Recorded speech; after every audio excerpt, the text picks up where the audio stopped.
倒啲麵粉出嚟先，以為我又做饅頭？梗係唔係啦，今次試下做包。麵團嘅做法同之前做饅頭一樣，大家可以參考返呢個視頻。因為想屋企2個印尼姐姐都可以食，所以今次冇放肉，只係加少少榨菜、椰菜、紅蘿蔔同埋雞蛋嚟到做一個簡單嘅雜菜包。煎香啲雞蛋，然後切絲，將所有食材分別煮熟，然後擺埋一齊攪拌均勻，用少少鹽同埋胡椒粉嚟到調味。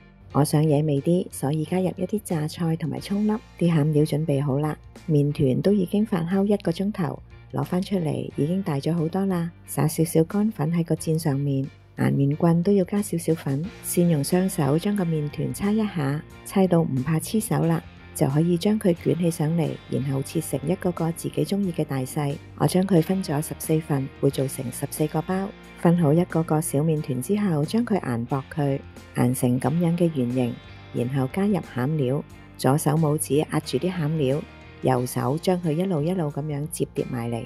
練習幾次就會熟手噶啦。你睇下幾靚。包好之後都係將佢放喺已經掃咗油嘅蒸盤上面，包同包之間一定要留返一啲空位，因為一陣間佢會再脹大少少噶。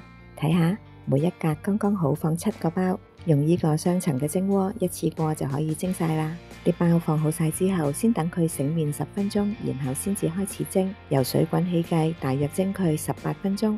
今日嘅午餐我煲咗一個牛尾湯，再配呢啲雜菜包，蒸夠時間啦，睇下先。用筷子篤入去，唔怕黐住，咁就得噶啦。香噴噴嘅雜菜包出爐啦，個包煙韌彈牙，餡料係自己中意嘅，配上一個湯，簡簡單單又一餐。下次再做咩包好呢？不如試下菜肉包啊！